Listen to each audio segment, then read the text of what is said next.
Burgergate, sign stealing scandal, national champion. Those are the events that have happened this year for Michigan Wolverines. It's like a Six Flags roller coaster is the best analogy you could give this Michigan Wolverines team this year with everything that has happened from them, all the distractions, the ups and downs, but in the end, an undefeated season and a national championship to bring back to Ann Arbor. I mean, it doesn't get any better than that for Michigan. And we are going to talk about more in depth of this national championship game. But first things first, I want to welcome each and every one of you to Total Sports Talk Beyond the Lights, where I am your host, Matthew Raridan. And beside me is my co host, David Street. What's up, everybody? And as you can see, we are missing our other co-host, Ed Smith. We kind of have this new thing going on here on the show where it's this new virus that is being transmitted through the computers. It's crazy, but David had it first. Now Ed has it. I'm probably next. Not even Norton could help us with this virus. But Well, uh, it's crazy because we've had people tell us that they've been getting sick as well. So it's just that time of year. it is. It is election year. You are absolutely right. It is that time of year. I mean, Yeah. you're nothing's going to stop you now. That's why we're getting these viruses from the computer. So it's just how it is. But Yeah. uh, we do hope Ed gets better. David was sick, and how he is getting better too. So something, just a little rest, some little chicken noodle soup, whatever it may be, to help you feel better. But Ed, feel better. We look forward to having you back next episode. But we did have a crazy game last night, I'll tell you that. And boy, did I not see this coming. I will say what David loves to say, I will eat crow with how I predicted this game. And if you don't remember last episode, we had our predictions of how things were going to play out. But we also, before that, had who had the advantage on each different category. And at the end of those, Ed and David were tied 2-2. So I said tiebreaker is going to be who can predict the right outcome. Well, even though he's not here, Ed won that one, as he predicted, as the only one out of us three, Michigan to win. And well, Michigan did indeed win, and they capped off a perfect year, a perfect season.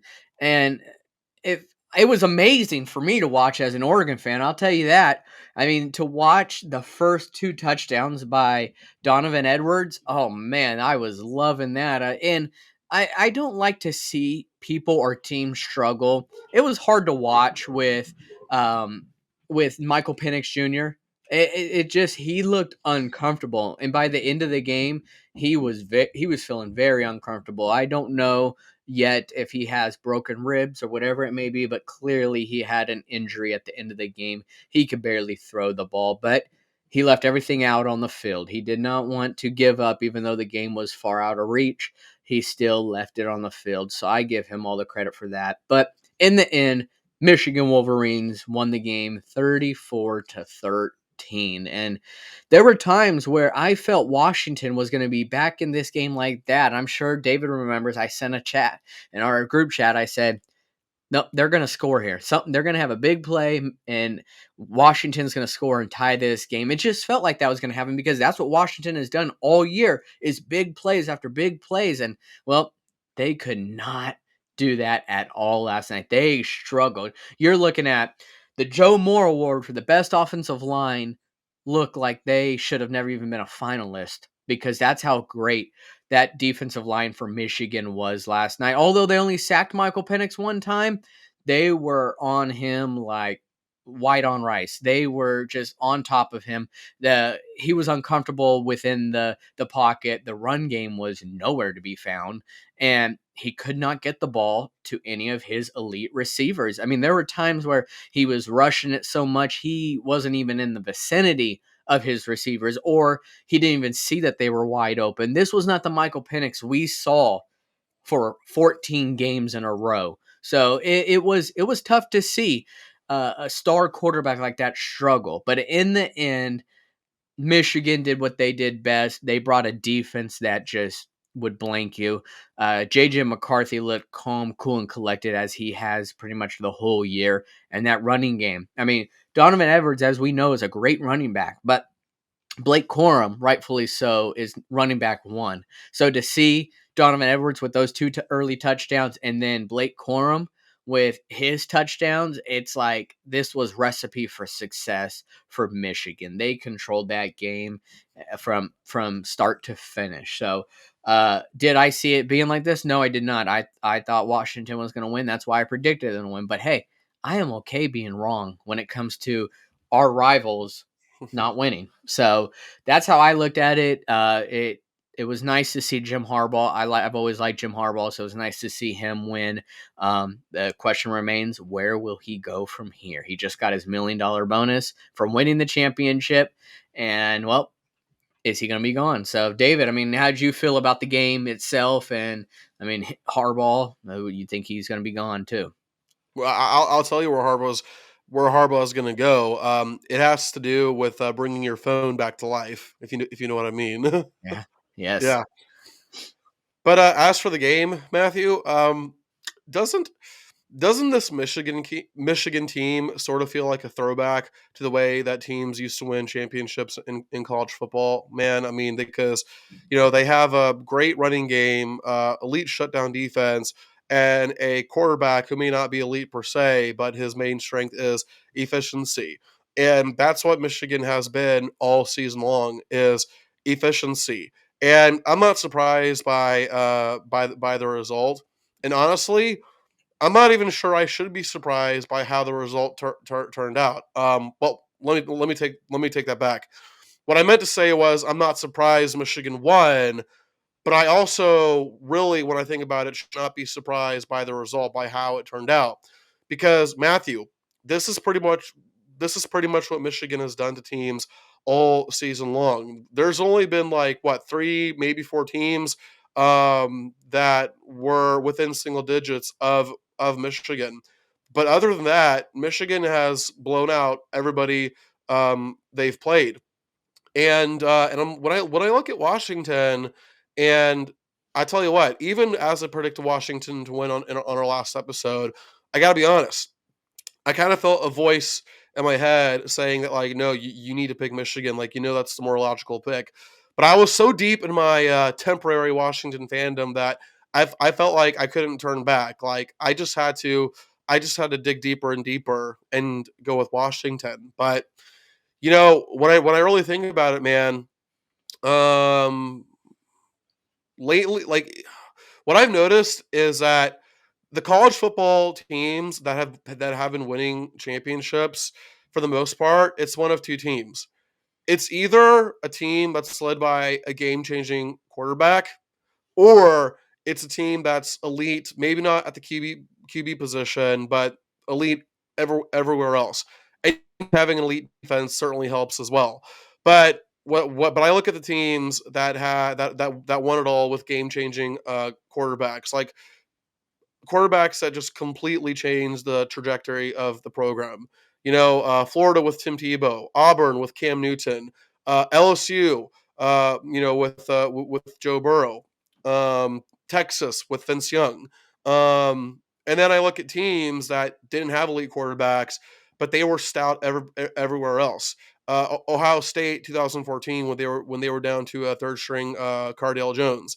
Pretty much most of Coach Saban's Alabama teams, the Georgia teams that won back-to-back championships, with Stetson Bennett. I'm looking at Washington, and is Michael Penix elite? Yes, but in my opinion, he is not a game changer.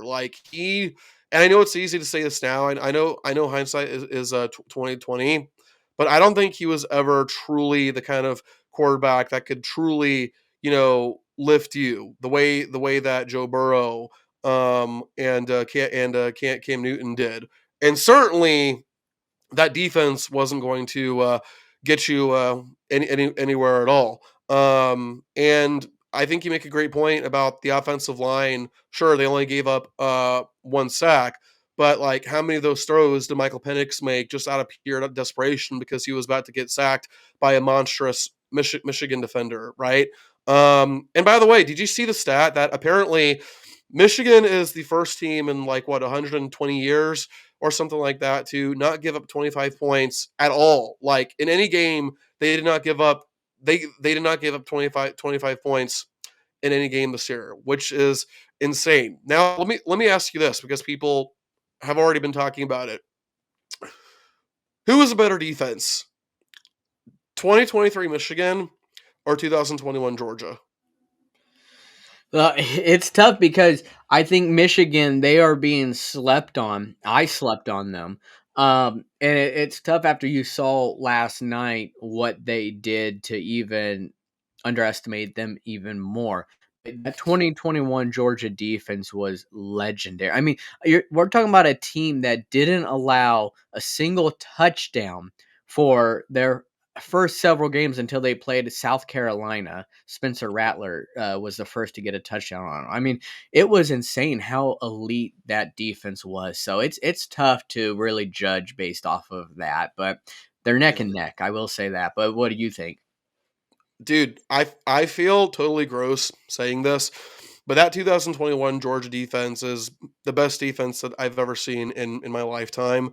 And it's not even just because of the insane numbers they put up, but they had ballers everywhere. And it certainly helped that Georgia set the record for most defensive players drafted in the first round. I mean, they were absolutely elite everywhere on that unit, from the linebackers to the defensive back to the defensive lines. It was just crazy how good those guys were. And speaking of defense, Matthew, I know this is going to sound crazy, but despite what the final score said, I actually do not think Washington's defense played that bad. They kept Michigan in check for long periods of the game, right? And it was only toward the end when Washington was totally fatigued that Michigan was able to take advantage. But despite the score saying that they let up 34 points, I really do not think the defense for Washington played that bad of a game. But what do you think?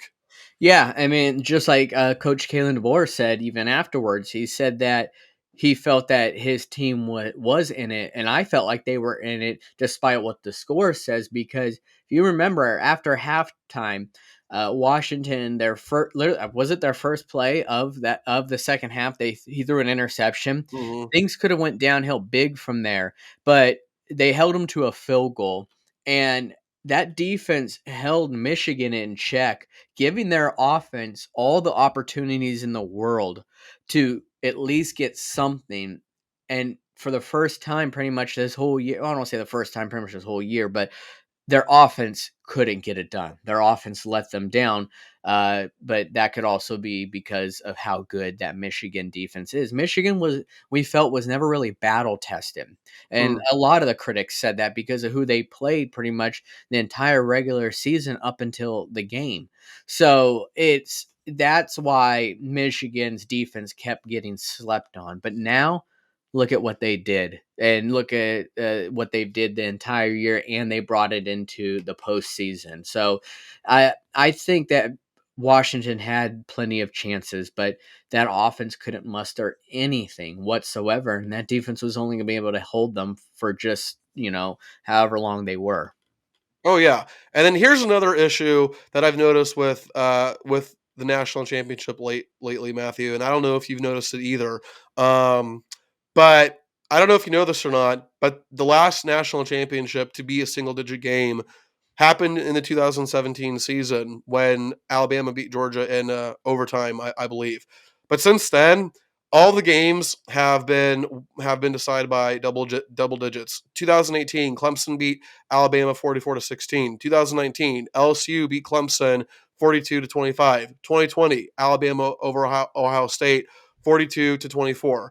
2020, 52-24. Excuse me, not 42, 52-24. Alabama over Ohio State. 2021, Georgia over Alabama 33-18. Now, in fairness, that was a pretty close game, and it was 2016, 26-18 Georgia, but Keely Ringo got the pick six to make the game look worse than what it was. 2022, we all remembered that 65-7 Georgia TCO, and then obviously Michigan over Washington 34-13.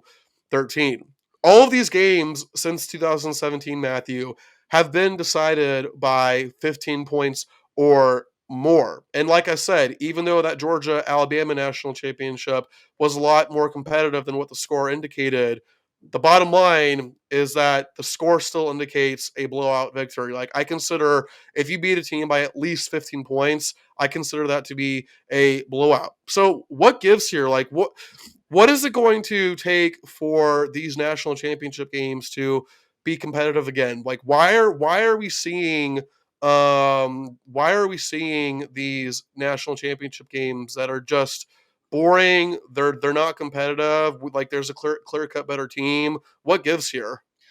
I think there's just you have teams that really show up when it matters the most, and then you have teams that don't. And we saw this in the Rose Bowl with Michigan. It seemed like they were going to be the team that didn't show up, that had this success in the regular season, but come postseason, they just didn't know how to play. They won that game, obviously in overtime.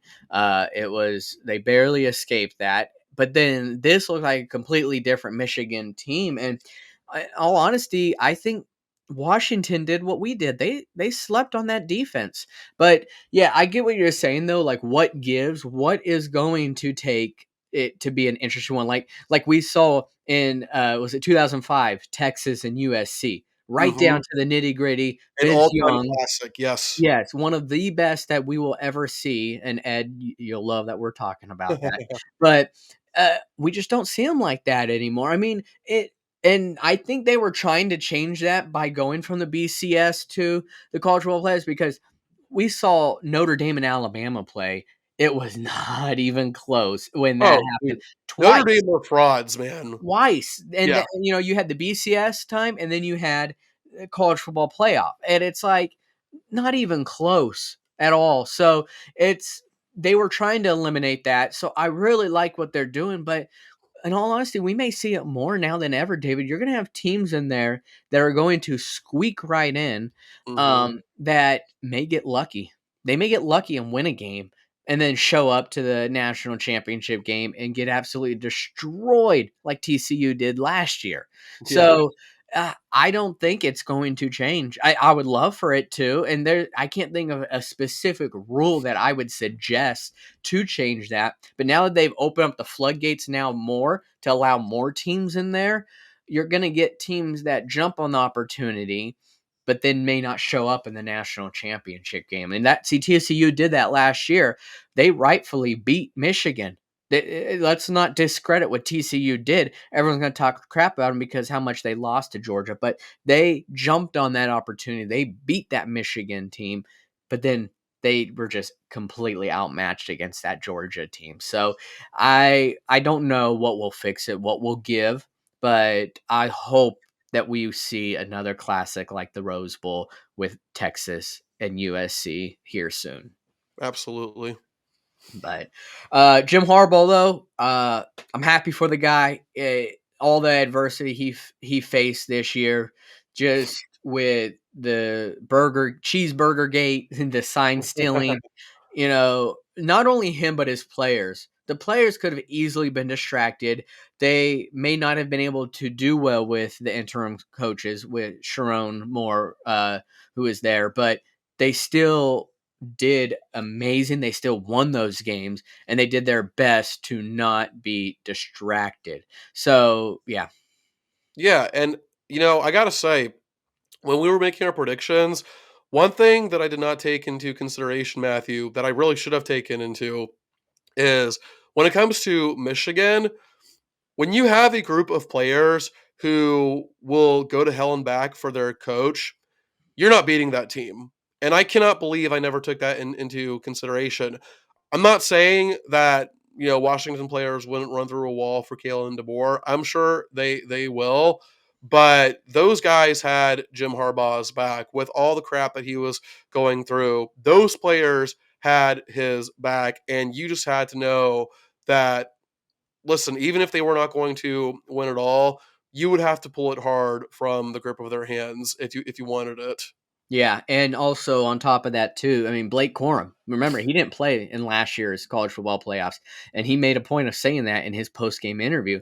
This meant a lot to him. This was going to be his last game ever, so I should have really anticipated that he would have had a great game too. So, and big props to him for coming back from that injury he had last year. And keep in mind, when he had his injury last year, he was one of the Heisman favorites. So he came back stronger than ever. So that I want to give him a huge congrats there. But I can't get over how much Jim Harbaugh looks like his dad, Jack. I mean, it's crazy how much they look alike. They look more alike than him and John Harbaugh do, in my opinion. But in a moment that was really cool to see last night was John Harbaugh go up to his brother Jim on the sideline, and this was during the game too. I mean, you saw the game face on Jim Harbaugh, but John Harbaugh came over there, kind of just wanted to say his 2 cents to his brother, and all I could think of was, look, come to the Chargers, go back to the NFL. I'm going to be in the Super Bowl most likely this year, and yeah, good luck. But Hey, he probably didn't you say that. you know what John said to Jim? He said, "Hey, buddy, I'm still 1-0 against you in the Super Bowl. You know, the game that's bigger than this game, It's probably exactly what he said. I mean, in a in a brotherly rivalry, that's probably right?" exactly what you would say too. But speaking of the NFL, we had the last games of the year in the regular season this last Sunday, which was the day before the national championship game, and we weren't really disappointed because there was still a lot at stake for several teams and for several player incentives to get their bonuses. So it kind of made it a little fun this week 18. But the first game was the Indianapolis Colts at the Houston Texans. And David, I mean, who's going to the playoffs between those two teams and who's not? The Houston Texans are off to the playoffs, and the Colts are not. And I am if there is a reason for me to be sad, the Colts were actually my second favorite team growing up because Peyton Manning was my favorite quarterback. I don't root for the Colts anymore. I don't hate them. I'm just kind of indifferent toward them. But still, like the fact that the Colts were able or almost made the playoffs despite having that crazy quarterback situation of theirs is just crazy to me. Um, but hats off to the Texans, man. Who would have? Who honestly saw that coming? Not even diehard Texans fans saw that coming.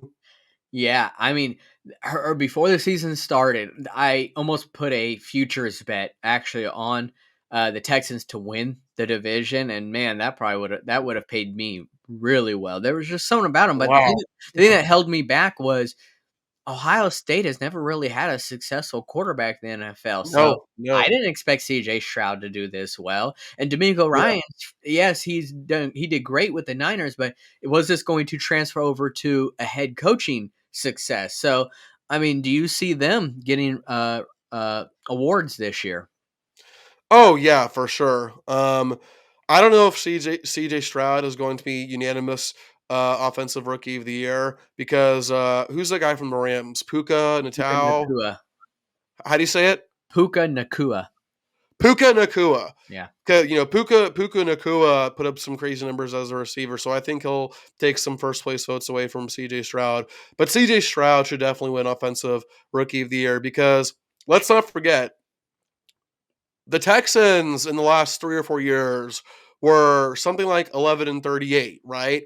And then CJ Stroud, like a rookie, comes in and leads this team that has been hot garbage to the playoffs, which is insane. And by the way, that's also why D'Amico Ryans should win Coach of the Year as well. Like, really, this is like this is D'Amico Ryans and CJ Stroud's team. They both, in my opinion, deserve equal credit for taking a Houston team that was hot trash into the playoffs with the AFC South title.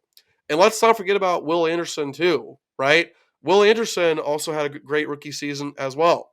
And you know what you noticed there? That's three rookies right there, right? A rookie offensive player in CJ Stroud, a rookie defensive player in CJ Anderson, and a rookie head coach in D'Amico Ryans. So, as a Texans fan, you would hope that this is not a fluke. And I know what I'm about to say is going to sound like I'm taking credit away from them, and I promise I'm not trying to do that.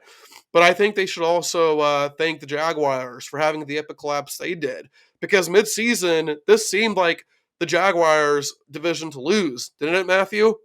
Absolutely. Yeah, and then they fell apart. Hats off to the Texans, man. And I think D'Amico Ryan's should be well, I don't know. Unanimous is such a strong word, and it should only go to people that were just the absolute best of the best. But D'Amico Ryan's absolutely should win Coach of the Year. CJ Stroud absolutely should win Offensive Rookie of the Year. And I don't think Will Anderson should win Defensive Rookie of the Year, but he's going to get votes, and he'll definitely deserve to get some votes there. Yeah, I absolutely agree with those guys being there. We are going to have a show here dedicated to our predictions for these awards. And I think it's safe to say that the three of us will have D'Amico Ryans and CJ Stroud up there, but I don't know fully if uh, I can say that I think they'll win. And that will be a discussion for our show that when it comes. But I think they will be at the end of the day. They'll be in the top two or top three of the votes in those respective awards. But speaking of the Jaguars, man, I mean they collapsed more than the Berlin Wall. That was just atrocious, and I want to thank them because, well, it helped my Pittsburgh Steelers, and I want to talk about the Pittsburgh Steelers at the Baltimore Ravens.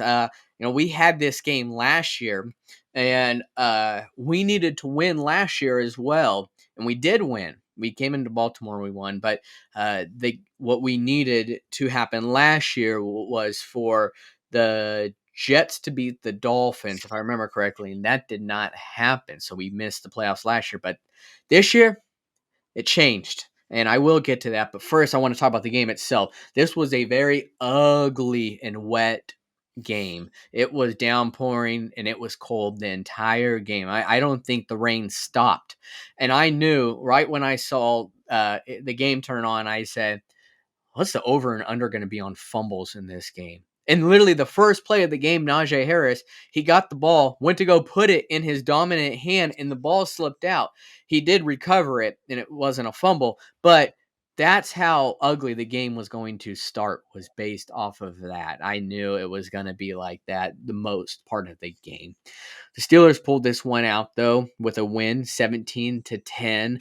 And I'm impressed actually with it. Like I said, the weather conditions were not ideal. Yes, we were playing pretty much their backups, but we also have a lot of backups playing too. And I will always be the first person to say that a win is a win, always to me. I don't care if you have your starting quarterback, your backup, or some random fan off the street. A win is a win. And David will say the same with his handicap division too, I'm sure. But uh, a win And I is a got win. yeah. Yeah, and I got something to say about the NFC South and the Bucks as well. But I'll talk about it after the next teams we talk about. Yeah, of course. I expect you to talk about that too. You're rocking the hat. So, but we did make the playoffs. But what did it cost?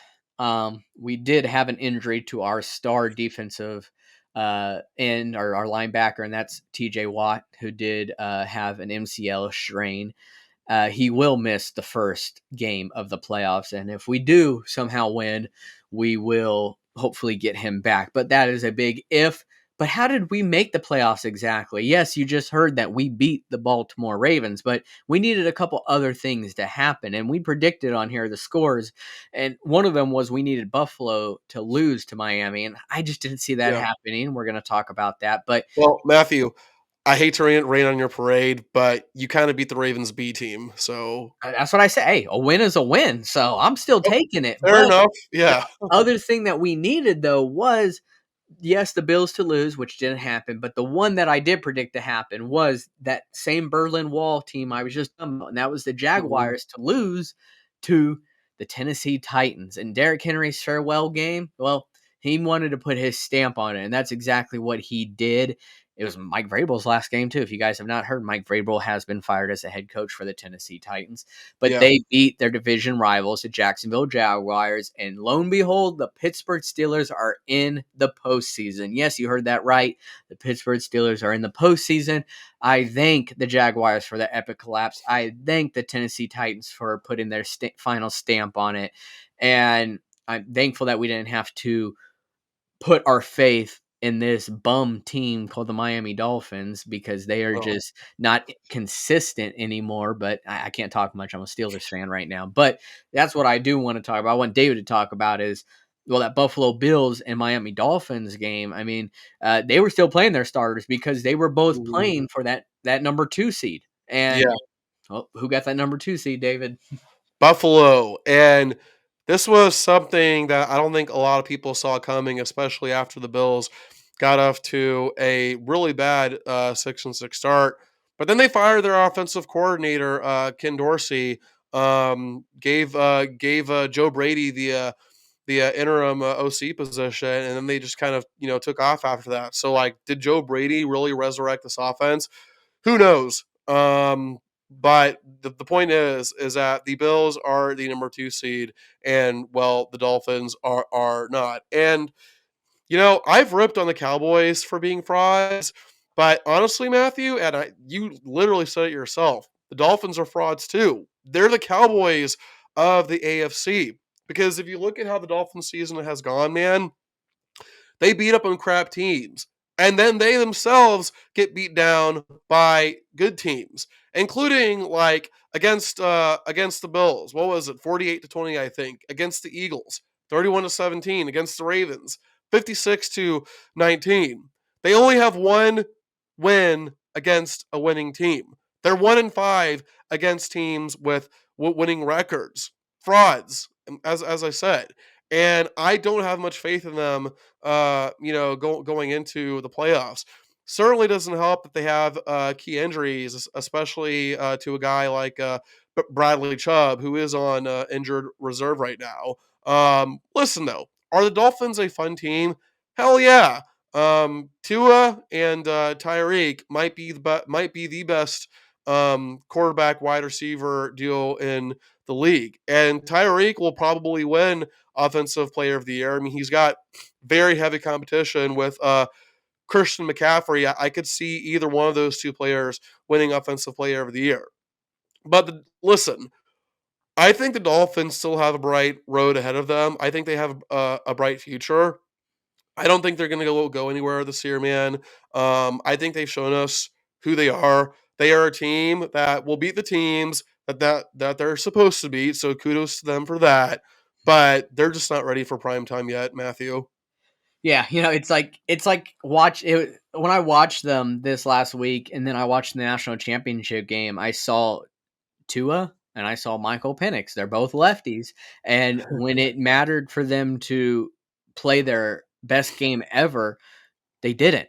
And you could credit, maybe if you want to, you credit the Bills defense, but I feel like Tua just really dropped the ball. I saw many plays where he had wide open receivers or uh, just really misplaced the ball in that game against the Bills, and he just did not look like the Tua we've seen most of the year.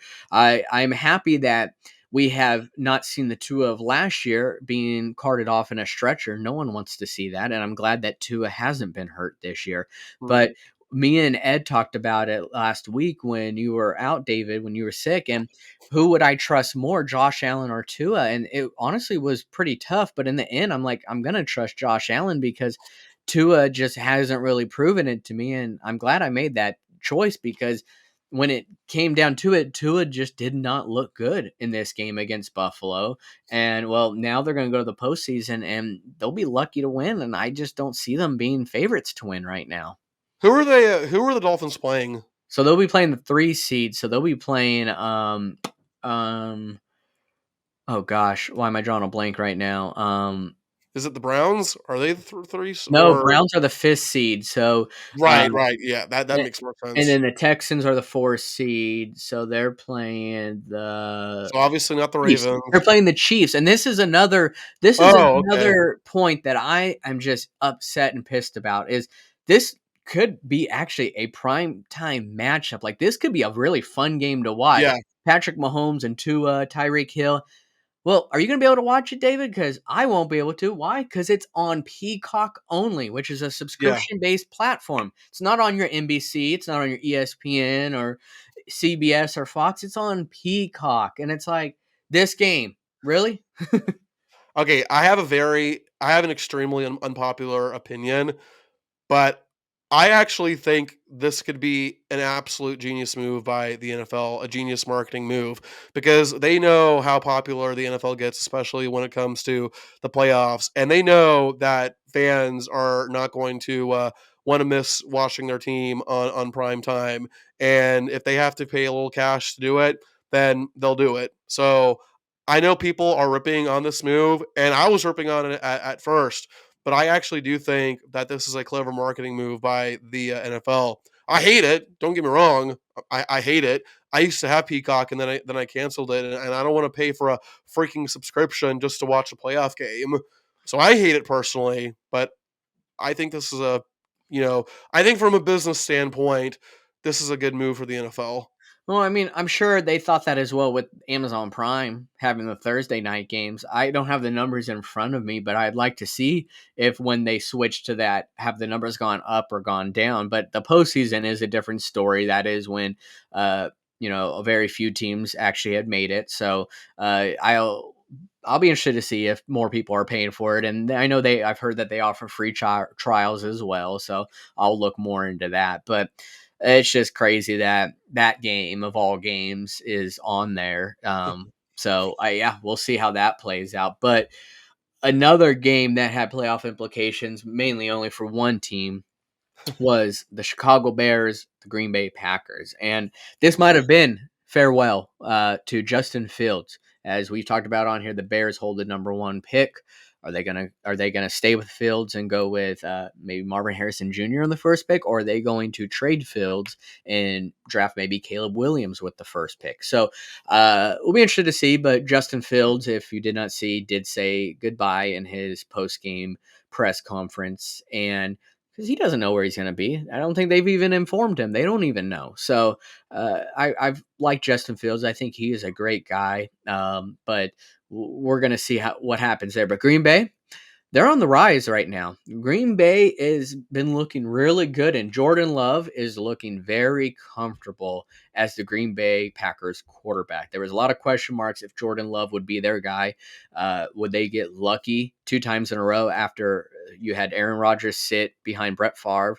And you got to see Aaron Rodgers be one of the goats, and then now Jordan Love. Will he be like that? Would he fill those shoes? And Aaron Rodgers' shoes is a lot to fill, but he is looking comfortable as can be.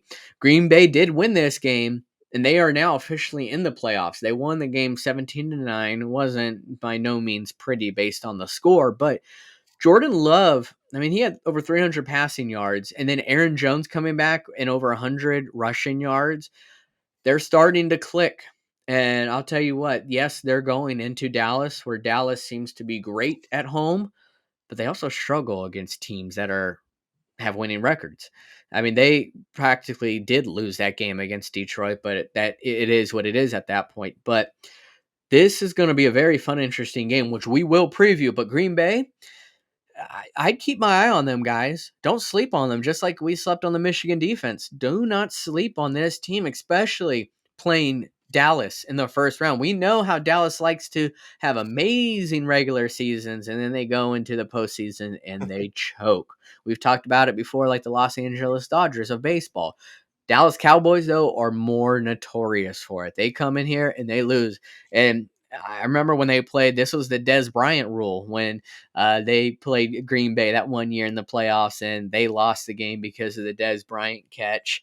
That was big controversy there. But these teams do go back and they play each other a lot. But Green Bay guys, do not sleep on them just because they're a wild card.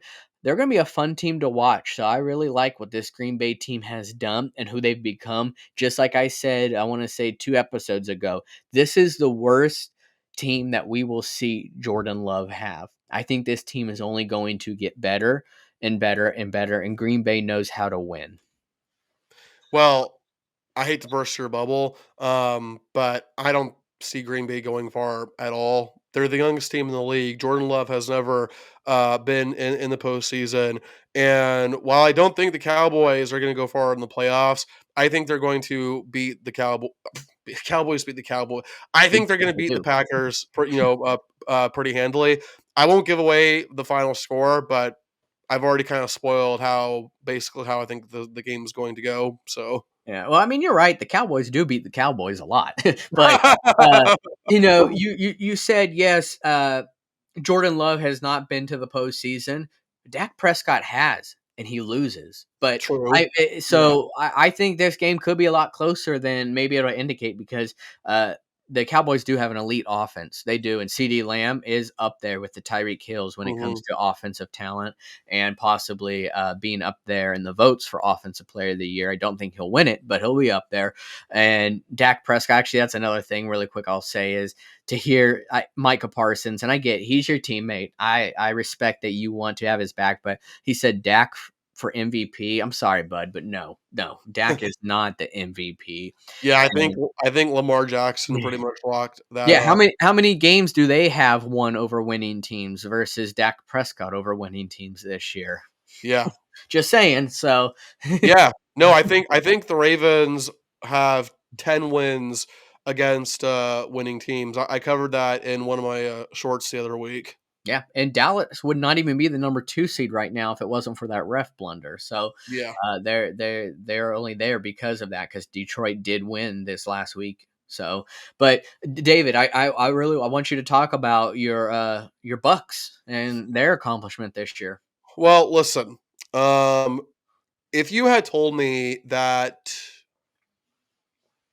a year after going 8-9 with Tom Brady, that we were going to actually end up with a winning record and a division crown, I would have laughed in your face. Matthew, I was so convinced that we were going to go back to the team that we always were, and that's just, you know, incomplete and total mediocrity. My final prediction, my prediction for our season was 7-10. I never predicted where we would be placed in the NFC South. It was just for me. It was I think we're going to go 7-10, and then we'll see what happens with that. We'll see where that leads us. Then we get off to a 3-1 start, and then at one point we had a 1-6 stretch where it's like, okay, like this is who the Bucks are. This is who we know we've always been. So nobody should be surprised. And then they just ride this hot streak, and they're coming into the playoffs kind of riding on a hot streak. The offense hasn't been too hot lately. I mean, we've only scored a combined 13 points these last 2 weeks, and all 13 of those points were in one game. Wait, no, sorry, that's not true. We scored a combined 22 points the last 2 weeks. 13 points against the Saints and a loss to them, and only 9 points against the lowly Carolina Panthers. Now, I will say a lot of people don't know this because they've been ass, but Carolina's got a good defense, guys. Like they have a very solid defense. I think they're third in total defense. And I think they're one of only three teams to allow less than 300 yards per game. I mean, sure, they're giving up a lot of points because their offense is trash, and the defense gets very tired and lets up all those points. But Carolina has got a good defense, guys, right? But when it comes to the Bucks, man, shout out to Baker Mayfield, who had a chip on his shoulder, coming to Tampa. Not exactly a wanted man. It really in the NFL. It felt like nobody wanted him, and he comes to Tampa, and really he's kind of embraced the culture of Tampa. And I've been hearing reports that in training camp that he really emerged as that vocal leader that teammates wanted. Now, as a Florida fan, I really wanted Kyle Trask to start, especially when there were reports that Trask supposedly was performing better than Baker Mayfield was. But in the end, of course, Baker Mayfield won the job, and after the season he put up, I think it's safe to say that the coaches made the right choice. And then I look at our defense, and you can't talk about the Bucks defense without talking about Antoine Winfield Jr. And we've talked about him before, man, but oh my gosh, like he's probably not going to win defensive player of the year because sadly safeties just don't win it anymore, man. But we were tied for sixth in scoring defense. And I am telling you that on paper, this is not a top six scoring defensive unit at all. Yes, we've got some pieces like Antoine Winfield and, Vita Vea. Levante David is still very good despite being up there in age. But we also have some guys that are just either inconsistent or just downright bad. Carlton Davis, I felt like was pretty inconsistent all year. Not Levante David. Devin White has been a pretty inconsistent player for pretty much his whole career. I mean, there will be games where he's just shut down solid, and then there are other games where he just gets burned, like a piece of bad toast. And then Ryan Neal, who honestly might be the worst defensive back in the entire NFL, like the worst safety, probably the worst defensive back. But I believe truly that we were a good scoring defensive unit and a solid defensive unit in general because of the impact that Winfield made on the field. And that's why I think he should get heavy consideration for defensive player of the year. But man, a lot of people did not have faith in us. I mean, me included. I predicted us to have a losing record. I don't think a lot of people saw us winning the NFC South, but that's now three straight NFC South crowns, man. And honestly, like I could potentially like seeing us running this division for quite some time. Why? Because the Saints aren't going anywhere with Dennis Allen. I mean, we all saw how that game ended. They have no respect for Dennis Allen at all, clear as day. The Falcons fired Arthur Smith, and then the Panthers are the Panthers. I could see the Bucks running this division for quite some time. And listen, I'm going to sound crazy for saying this, and maybe I need to be slapped back into reality. It's a long shot, but I could kind of see the Bucks going on a dark horse Super Bowl run. I mean, we got Baker Mayfield, who I think is listen.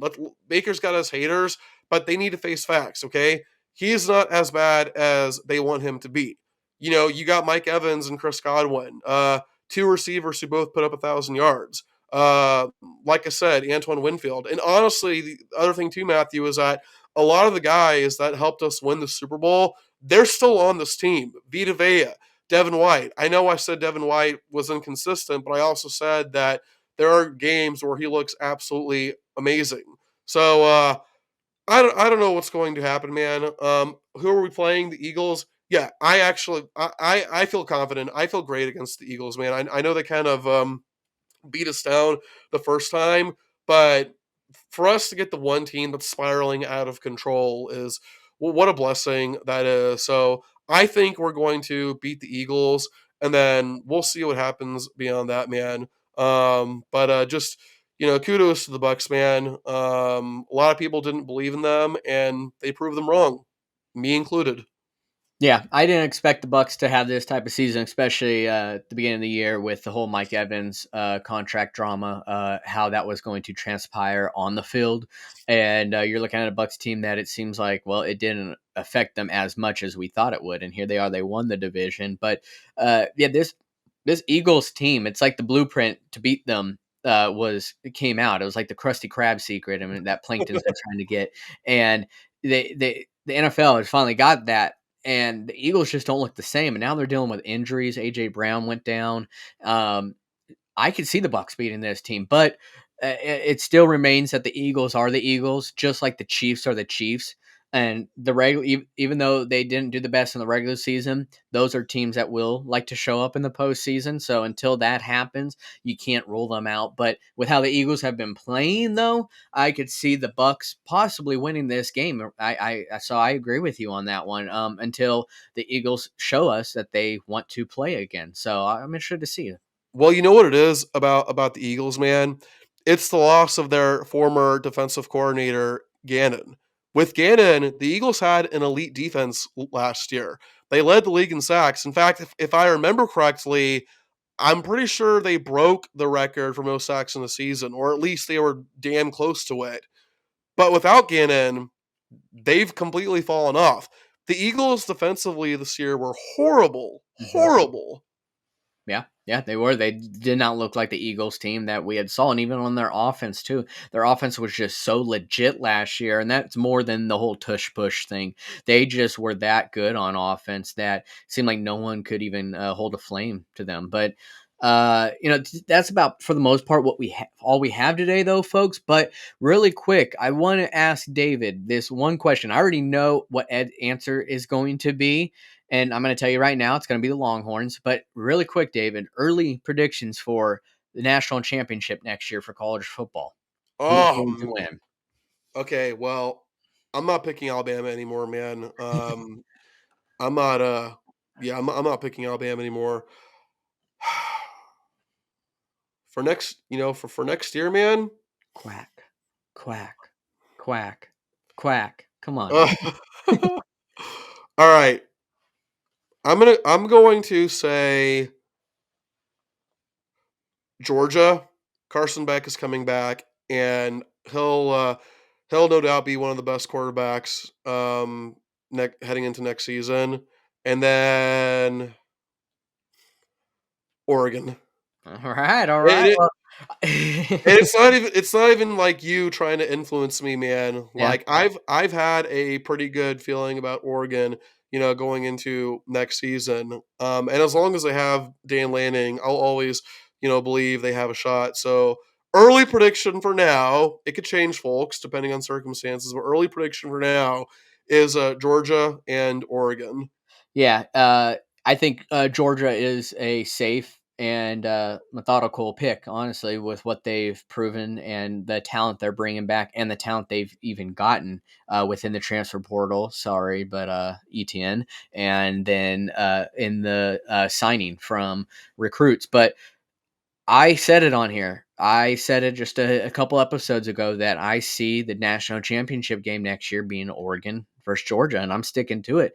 And I'm sticking to my winner, Oregon. How about sound? I'm going to sound like a boomer, and just like Ed will if he's here, he's going to say the Longhorns, and I love and respect that, especially the year that they had this year and who they're bringing back. Oregon is also bringing a lot back too, and we are getting a lot within the transfer portal and recruits, but. I see that being the national championship game, and gosh, I hope that that is the outcome as well. So that is our predictions here. Like I said, I'm sure I speak for Ed. He's going to have the Longhorns. I've got the Ducks, and I think David's got Georgia. So those are our Yeah, early predictions. They could change. yeah, for sure. But you heard it here first. But like I said, that is about all we have today, folks. So we appreciate you tuning on in. Please hit that like, that subscribe button, and drop in the comments section who you feel is maybe your early predictions for the winners next year, and how you think some of these awards are going to be handed out here in the next couple of weeks to MVP, Offense Player of the Year, Rookie of the Year, etc. Like to hear to see if your guys' takes are going to be close to ours, and of course what the actual winners are. So look for that video to be coming up here soon, where we discuss our predictions for the awards. But we appreciate you guys coming on. Until next time, guys, we are round in third, and we are headed for home.